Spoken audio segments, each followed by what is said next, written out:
We'll call the meeting of the Transportation Committee of June 3rd to order, and we'll appoint Member Rutledge for purposes of a quorum. I have no chair remarks other than Chair Ozag is out and I'm filling in for her. We're going to move to roll call. Colbert. Evans. You're doing the employee back. Garcia. Ozog. Tonatore. Here. Zay. Here. Okay, and we do have a quorum, so we'll move on to item number 4, employee recognition. Rich Ostrowski, and I'm going to hand it over to Steve. Yeah, and as you all are aware, I'm still kind of the new guy here, less than a year, and we are celebrating Rich's 40th anniversary today. So I'm not going to stand up and talk about that. I'm going to let John Lober do that. So, Rich. You gotta stand up. You gotta stand up. I know, you're an old man now. So members, love to roast this guy. You know, we could spend, 2 hours in this meeting roasting him, but Rich has been a DOT traffic technician since I can remember. I came here 37 years ago. He's got 3 extra years on me. While I'm not a supervisor and he isn't my problem, there are so many things that we've done together over the course of years, including 6 transportation plans, and she's provided data support for everything that we've done to produce those plans. Geographic information systems, we've helped build assets and, all the traffic data that we've collected over the years. Hundreds of traffic studies, traffic safety studies, the township studies that they do for all the stop signs and safety that they do every year. And supervising our intern programs. We've done that. We've had dozens and dozens of interns over the course of years. And, the fact that they've actually let us influence the interns, over the years is just probably criminal, but, we've done this, joyfully, I think, and Rich has done a great job with them. So he's a true road warrior. I mean, he's done so many strenuous, uncomfortable, sometimes hazardous tasks. You might recall in the olden days when you would go down one of our roads, you'd see, rubber tubes laid across the road for traffic counts. That was Rich. I mean, throughout the first half of his career, he was laying road tubes down, often running between cars, and the roadway, trying to avoid that. And this was, our safety policies thankfully have evolved, so much here that, Rich is now probably more secure than he's ever been. But, he's worn out dozens of boots, dozens of vans, and, that we've actually had to invest in cameras to avoid those costs over the years, That's a great thing, he's not having to do that same kind of strenuous activity that he used to do. So I wanted to commend him for, his 40 years and thank him for doing the really hard, necessary work to provide us with all the information for management and making really good decisions that we have to do every day. So he has remained throughout his career very, very energetic. I've always called him the Energizer Bunny. Really super collaborative and responsive to the stuff that we ask him to do, and irritatingly very positive. So I thank you very much personally as a friend and colleague, and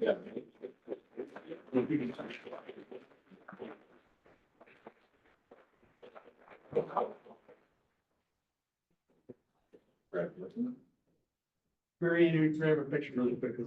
Grab a picture. It's great here. Thank you. Oh, yeah.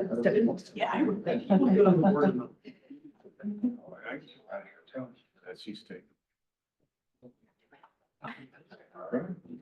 Thank you.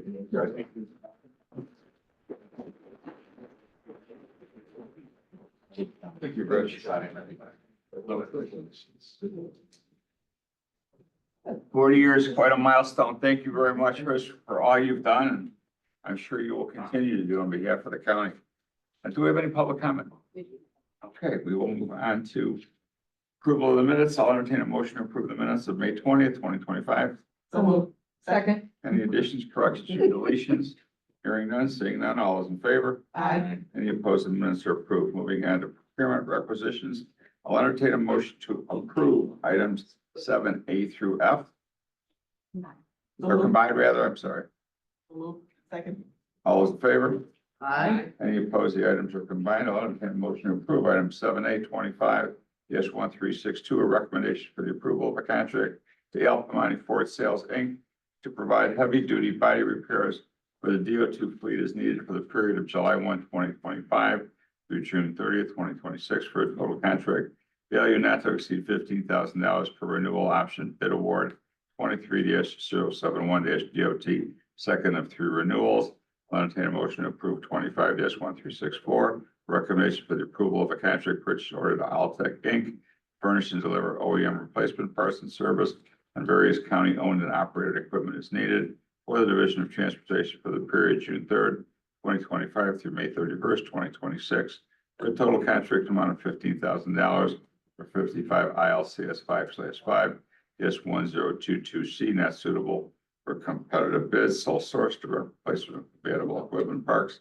And then motion to approve 25-1370, recommendation for the approval of a contract, Snap-on Incorporated doing business as IDSC Holdings LLC, doing business as Snap-on Industrial Division of IDSC Holdings LLC, furnish and deliver Snap-on tools and diagnostic equipment as needed for the Division of Transportation for the period of July 1st, 2025 through June 30th, 2026, for a contract total not to exceed $30,000, contract pursuant to the Intergovernmental Cooperation Act, sourceable contract 121223.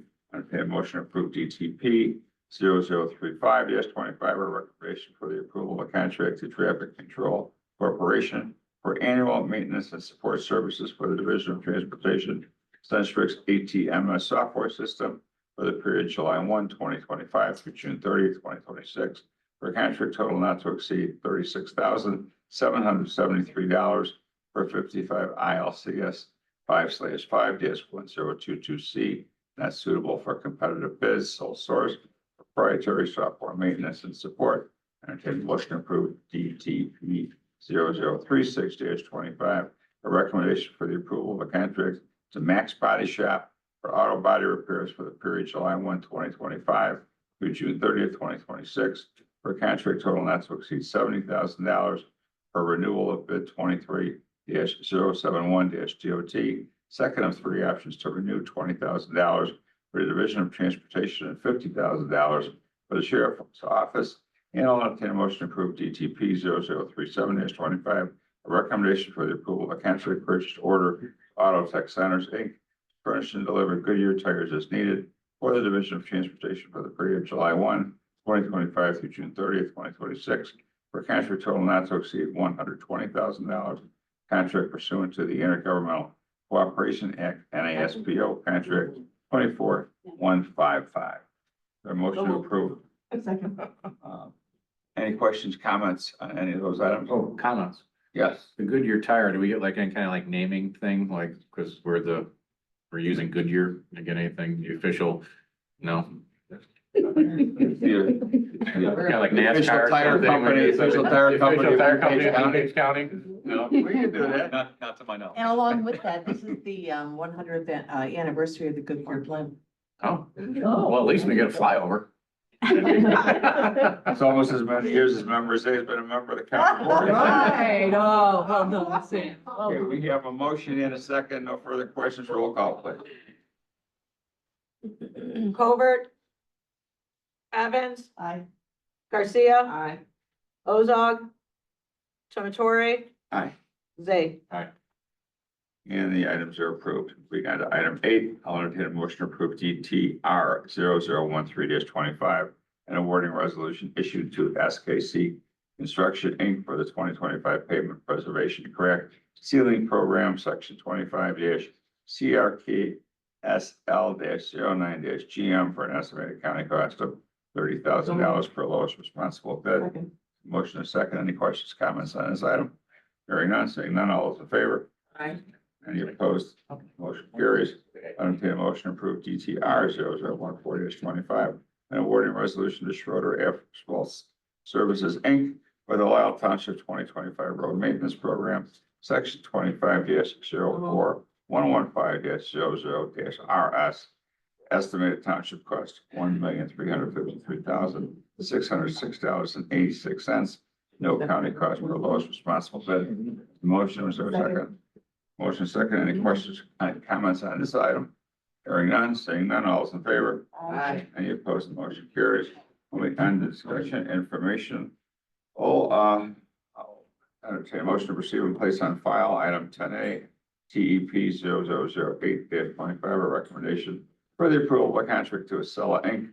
for annual subscription service for Acela Bellissimo Connect Enterprise for Bluebeam and Citizen Access and Civic Platform for Building and Zoning Public Works, Stormwater and Transportation for the period of June 23, 2025 through June 22, 2029, for contract total amount not to exceed $1,144,575 for 55 ILCS 5/5-1022C not suitable for a competitive public bid sole source proprietary software maintenance support. Motion or second? All those in favor? Aye. Any opposed? Item is received and placed on file. And now we have the Hindale Lake Terrace quarterly report. Steve? Yep, and again, I'm gonna turn this over to start with to John Loper, and then I'll add some commentary at the end. Good morning. You should have in front of you somewhere in your packets, 2 pages here, just a general quarterly report as well as a map of the ridership and the destinations that the Hinsdale Lake Terrace neighborhood usually goes to. So good morning, committee. We committed to bringing you quarterly updates on the RAP program. So this is the first quarter in which it's actually been in effect. We viewed the pilot, and this is a pilot program, as a discovery process. Pilot came out of a study that began during COVID that asked the community what it needed the most.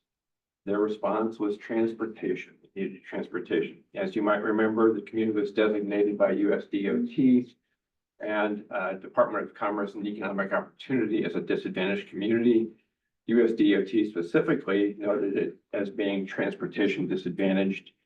It's absolutely true. They're an isolated community with of at least 2.5 miles distant from almost any economic activity, very little mobility options for them other than a vehicle, than a driver, being drivers to the nearest location. What we do know is that about 83% of the households are 0 or 1 car households in the neighborhood. So that being the context, we developed an agreement with Pace and Uber in 2024. By January of this year, we had about 100 people enrolled in the program out of roughly between 3,500 and 4,000 people within the community. Today, we have about 230. While that isn't a tremendous amount of growth, it probably represents mostly the 0 car or the 1 car households where the other spouse works and needs that car for business, leaving the rest of the family without much transportation at all.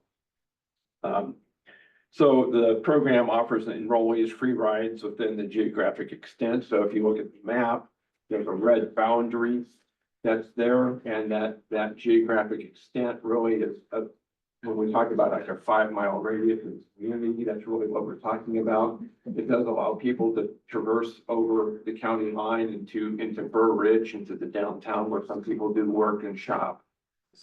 But the northern boundary is really 63rd Street and the western boundary is I-355. So there is a limitation placed on the rides right now. And that we did that strategically so that we would kind of limit the impact, the financial or fiscal impact to the county through the pilot program. And so as of today, we see rides averaging about $15 per ride. We started off in January with about 800 rides, and that kind of surprised us. We were really truly surprised when we received the news that it had almost tripled by March. So, and we're expecting to have that same kind of ridership probably through April and May as well, maybe even a little more growth. Approximately 90 to 100 people are regular users of the 230 who are enrolled today. And they often utilize the services twice a day, 3 times a day, 4 times a day. Some are actually going to commercial retail locations, which you will see on the map are as represented by the yellow dots, mostly along Route 83 and along 75th Street. That's where we see most of the concentration of the activity. We do see some travel up to the metro stations at Clarendon Hills, Westmont, Downers, as well as to the I-55 express service station over in Burr Ridge. We've had a lot of commentary across the 3 or 4 months that we've been hosting this service, requesting access to medical locations such as Hinsdale Hospital and Cook County Medical Centers and things of that nature.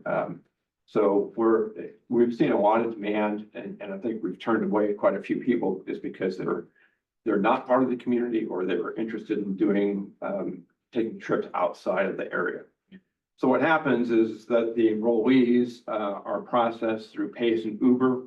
They get a voucher in their wallet, which they can apply to each trip, but they are responsible for setting up their own trips. So there is no there's nobody calling on their behalf. They're actually setting it up through their cell phone or their home phone or their computer, and they are actually getting good response. They're actually doing it within the same day. Many of our township services or other type of dial ride services may very well require scheduling well in advance for the trip, so they're actually getting it when they need it. We've had a lot of good stories out of the community so far. Many of the stories involve having to suddenly run up to a clinic or go to a grocery store or go to one of the retail spaces along 75th Street to get a birthday gift for somebody. I mean, so it's providing function and accessibility to the community. But the 2,400 rides and at the cost that we are doing is a challenge for us going forward. We initially budgeted $100,000 for this, and right now we've received invoices from Pace up to $67,000 through the first quarter. So we will be looking for additional sources of revenue and funding to take us through the rest of the year for sure. I have a question if I can. I'm just looking at this, at your map here. It appears that the increase in enrollment isn't significant from January to March, but there's about 4 times the amount of trips taken. So does this mean that essentially the same people who were taking 1 trip a few months ago are now taking 4? Yeah, so we're seeing more. So about 40% of the enrollees were using it. That number continues to climb a little bit. So I'm guessing that this month, next month, we'll see like 50% or 60% of the enrollees using it. So there'll be more trips being taken for sure. But yes, the people are really utilizing that service for all it's worth. So I would add, so John touched on it, and thank you, Member Tortori, for that is true. We got about 100 users. They're using it very much. Originally, we budgeted $100,000 for operating the program. And basically, if April's bills are like March's bills, we'll be done with that 100,000. So a little bit of background, in December of 2023, the county board appropriated into the infrastructure fund from surplus $500,000 for construction of the lighting and the sidewalks along 91st Street within this neighborhood. So just putting that out there. There's a couple of issues we're going to confront very, very quickly here. First of all, we can't use our gas tax or motor fuel tax for operating the Pace Uber interface. And so but we can use it for lighting and sidewalks.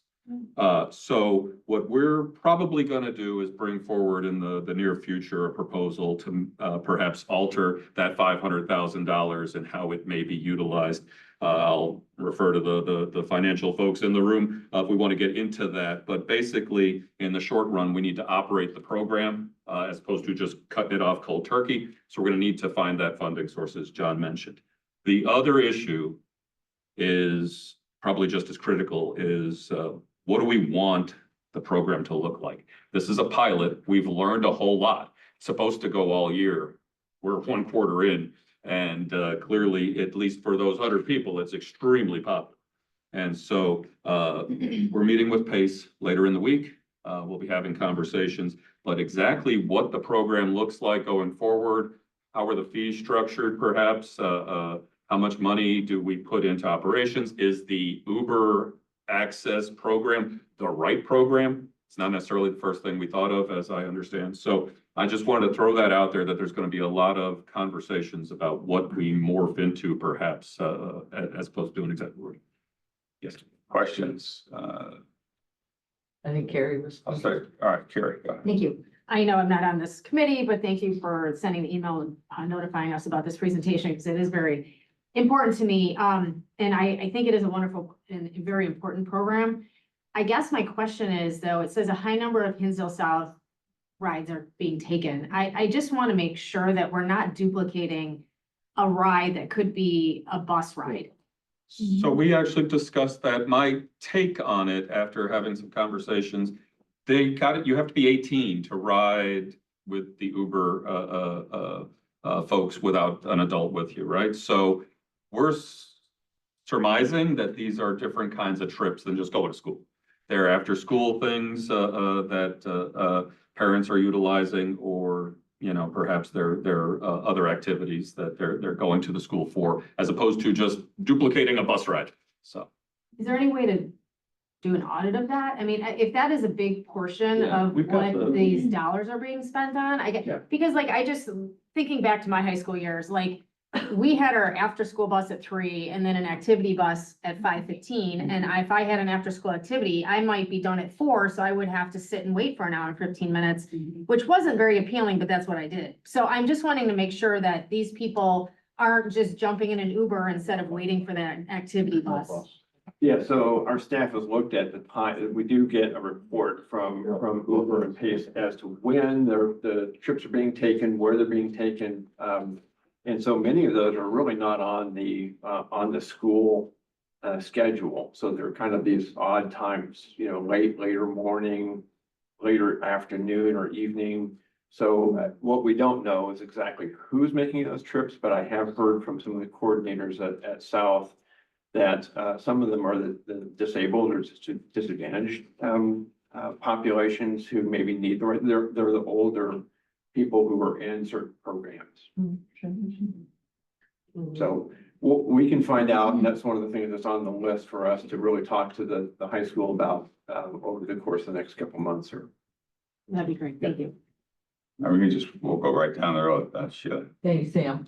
Also not on the committee, and so I apologize if my question seems too basic but if Pace is participating in this, are they improving bus routes in that area and trying to take that burden off of this program? well, I will say that they had ceased operations of a couple of different bus routes prior to 2019. And there are a number of bus routes that kind of go through this service area, and we have encouraged people, if they want to use Pace, just to schedule the ride to the bus stop and then pick up the bus to wherever they want to go. But you bring up a great question in that in us actually tracking where people are going, we're trying to incent Pace to kind of rethink, that service area. Or maybe what we do is do something along with the township dial ride or something that we can also help mitigate some of this as well. Thank you. Yes. Thank you, Chair. So number one, thank you for putting this together. And I want to give a shout out to our former county board member, Julie Renahan, who really was the original driver of this program. And this is what we came up with, which is just, it has exceeded my expectations. And it has really improved the lives of so many people in this area. And as far as like what we want to see in the future, I think, in District 6, this is probably something that might be considered in those areas where there's also no public transportation. But I think that this might be the future of suburban public transportation. The last mile is very difficult in the suburbs. It's a lot different than in Chicago. So this really is a very safe way for people to get from point A to point B. However, it is very expensive. And I'm wondering if, like, when we're looking at the fares, is it possible to, I think everybody should have some kind of skin in the game, even if it's $1 each way. That's what I Like think. whatever the bus fare would have been if they were gonna take public transportation, maybe do that, and then we pay on top of that. And then there's so it's kind of like a donut hole. If it's over, I think it's probably, Kane County does $24 maximum per ride, I think. Right. We might have to cap it at a maximum, but I think everybody should have some kind of skin in the game. And I was wondering if we could maybe take a look at that when you're talking to Pace. That might be difficult though, as far as the payment process. Yeah, it is. And I think that some of the folks in the neighborhood also have a different voucher, an RTA voucher that they're able to use too for trips outside of this zone. Oh, okay. So they have multiple vouchers that they can utilize in their bigger wallets. Oh, okay. This sounds very complicated. It is, and that's the problem. We'd love to have a circulator where we didn't have to have that complication. Yeah. So I think that was all I had, but now that we have so much data, I think we can go back to Pace and, show them, hey, there are a lot of people in public transportation here. So thank you for all the public outreach. I think that's been a very difficult part, was the public outreach and getting people to use this program. It has been, but it's been rewarding too. Yeah. Thank you. Anybody else hasn't asked a question yet? Or so. I just had a lot of thoughts on this. My first thought is that I feel badly for the people who are using it now, and we're calling it a pilot program. And then if it's not funded and we take it away, we've already gotten people used to using the system, so I feel badly for them. I like Member Evans' idea of skin in the game of $1 or $2 per ride. I don't think is unreasonable. The dollar ride system is also, how they do that with a little bit of skin in the game. And also, I'm wondering, just looking at this map, these people are not going far. So I'm wondering if we've negotiated with Uber and Lyft or whoever we're negotiating with the very lowest rates, because $15 for this tiny little map area seems like a lot to me. So I'm wondering if we've negotiated well with them. Gosh, I had other thoughts as well, but that's it for now. Member Galassi. Thank you. This might get complicated, but I'm just curious if there's any pattern to, if a lot of people are going to the grocery store at 6 o'clock at night, like, could we do Right. any kind of a scheduled ride share to try to take some of the single drives out that would mimic more of like a bus schedule? Quite possibly. It's kind of hard because it doesn't tell you the trip purpose in the data that we get, but you can kind of infer it from the destination.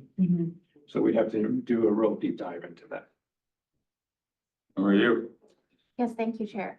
So I think there was the question earlier, I think it was Stephen, which was really about certain policy decisions about how we're going to go forward with this. Are we going to limit the number per person, right? I'm just wondering, I'm sure you guys have data about per person, how many rides they're taking in a week or the month or whatever. And if we're gonna cap it so that people know I've hit my 9th ride this month, and that's all I'm getting, if that's something that you guys are considering, because I think maybe that would be a way to obviously decrease costs and expenses with regard to this program. And then also about the purpose. So I don't know if you guys are asking each person. I don't think you guys are, because for all we know, people could say, oh, well, I'm going to work, but they're not going to work, right? But the purpose of the ride, would we limit it to, these are for people who are going to their jobs. These are for people who are going to their school or job training or vocational program. This is not going to be for commercial or entertainment or whatever it is. So I think that would be something else to consider. Yeah, thank you for those comments, because, yes, our intention is like, our thought was originally at the halfway mark of this program, we would get back together with the community and do exactly that, is ask them those questions, you know, and find out kind of what they're really using it for. And we'll still do that. For sure. Any other questions? As a follow-up to member Hughes and my original question, if virtually the same number of people are using this 4 times more than they were a few months ago, I think maybe capping it or something might be the answer, because while this is great, if the reality is that we've exceeded our budget a quarter of the way through, we're gonna have to figure out something else. I'm sure Uber's great with this because they're gonna make a ton of money just hanging around the neighborhood and doing whatever they need to do. And I don't know if it's the best use of our time for somebody to call an Uber and spend $15 to go get a birthday card for $3.95. So I don't know how we can determine what the use of what the use of these trips are, or whether capping it, you know, I don't know. It just seems like there's a lot more people, not as many people using it as they should be, considering the number of rides that are being taken. So I might add that the commentary about skin in the game, and this is something we discussed with Mary Keating yesterday. If we were to, the average cost is about $15 for every one of those rides. So if we ask for, I don't know, $5 as the initial payment, if that could be arranged, which it is complicated, our money would go 3 times further, right? So I mean, it's something we've got to look at. So we got to take, so we already cap it at 4 rides a day. We cap it at $30. So can we cap it in other ways? And yeah, these are all on the table, so. Great. Anything else from anybody regarding this? I just had one other thought, Yes. and that is that, you know, to what member you said about, have to go to work or school or training. I think we should expand that, because, as I recall, unless things have changed in that area, the only shopping option is the liquor store. And you're not getting, you know, it's kind of food desert there. So to get produce and such, you have to go elsewhere to get your healthy foods. And so I think that, you know, grocery shopping should certainly be an option there too. That's all. Thank you. If I could, yesterday, we all met on this. A decision has to be made, because obviously it's a great success, but we're kind of a victim of our own success with the burn rate we're going on the money here. So we do have to reimburse MFT the money that has been utilized for this program. The good thing is the board gave $500,000 toward the sidewalk and lighting program. I mean, I guess the question is, I know that we're meeting internally, we're meeting with Pace this week. We're figuring out, you know, are there patterns, and we can't pull the rug out from underneath them this quickly either. The question would be, how far do we go? Because our burn rate's about $38,000 a month. And that's what, I mean, and it'll be interesting, non-school months, is it a lot less? Is it a lot more? We'll get some more data. The question is, how far do we go? Because we're just gonna, at some point, by the end of the year, and we talked yesterday, by the end of the year, we need to reimburse MFT for the money. So we can continue to use MFT, but by end of fiscal, we need to take from that 500,000 and reimburse. I guess the question is, you know, do we go through summer at least? And we get more data, we have the conversations, but I don't think this can continue on for the entire year. I think that the burn rate's too high, but that's up to the committee, how you guys want to proceed. Number 6. Thank you, Mr. Chair. You know, I just think we need to get more information. I think we just can't make a decision right now. on what it is. Once you talk to Pace and get that, I don't think anybody wants to stop the program. I think we just need to modify it and figure out, like we were talking, again, for grocery store, for doctor's visits, things like that. But again, do we cap it at so many per week that people get? I mean, and again, it's the same 100 people taking it, 4 times a day for, 6 days a week. I mean, we don't know that. So I think once you get the information from Pace, and is anybody checking the Pace bill? Not that I would accuse them of not, We are. but making sure, and then they get a verification or two. Okay, just want to make What we're sure. supposed to do. Yeah, so, but again, I don't think anybody wants to pull the plug on it. I think we need more information to make that decision. Anything else on the Hinsdale Lake Terrace report? Okay, we have a motion to receive and place it on file. Is there a second? So moved, second. All those in Whatever favor? you need me to do. Any opposed? That will be received. Any old business? Yes, Steve. I just want, and I will make this very brief, I just wanted to give the committee an update on the Rebuild Illinois funding that we've been receiving for the last 4 years. In fiscal year 2020, the state started distributing $1.5 billion in bond funds to local agencies statewide, including us. DuPage County, over those 4 years, received about $35.4 million for infrastructure projects. The program is concluding. All RBI funds are to be obligated by the end of this month. We've done that. In addition, we're actually ahead of the game. We've not just done that, we've spent all but about $7 million of that money. Those 7 million are obligated and on the street and will be finished before the end of the calendar year. So I just wanted to throw that out there. As an aside, IDOT has now put out a call for projects to the tune of about 400 million for local agencies, statewide again, so it's competitive. And we have just put in 6 applications totaling $22 million. We'll see how we do over the summer. So that's it. Thank you. Any other old business? Any new business? Number 6. Yeah, can we get what kind of projects do we have going right now at CMAP?